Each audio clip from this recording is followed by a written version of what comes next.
এই আপু ভালো আছেন? জি ভাইয়া ভালো আছি। আপু আপনার হাতে দেখতেছি, এটা কি আপু? এটা হচ্ছে কফি পুডিং। আচ্ছা, কে বানাইছে এটা আপু? এটা আমার বোন বানাইছে, আমিও সাথে একটু হেল্প করি। আচ্ছা, কয়টা ফুটিং নিয়ে আসছেন? 3টা পুডিং নিয়ে আসছে। এই 3টা ফুটিং নিয়ে আপনি ঢাকায় আগারগাঁয়ে আসছেন। এই 3টা ফুটিং বিক্রি করে কি আপনার যে মেকআপের টাকা হবে একটু বলেন তো? না হবে না?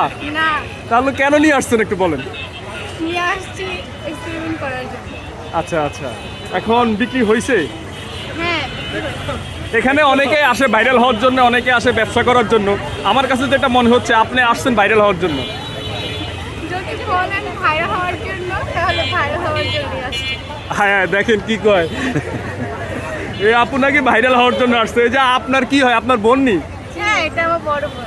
আপনার বড় বোন কিন্তু হাসতেছে। আচ্ছা, এই যে ভাইরাল হতে আসছেন, ভাইরাল হলে কি অনেক লাভ নাকি? জানি না, ভাইরাল হতে আমার কে না চায়, সবাই চায় ভাইরাল হইতে। সবাই চায় ভাইরাল হইতে। সবাই চায় ভাইরাল হওয়ার জন্য। আচ্ছা আচ্ছা, দর্শক এই আপুরা ভাইরাল হওয়ার জন্যই আসলে কেক বিক্রি করতে, পুটিং বিক্রি করতে আসছে ঢাকায় আগারগাঁয়ে নতুন রাস্তায়। তো জনগণের উদ্দেশ্যে কিছু বলার আছে? সবাইকে বলবো সবাই আমার পুডিংটা টেস্ট করে দেখুন, আপনারা যদি একবার খান বারবার আসতে মন চাইবে।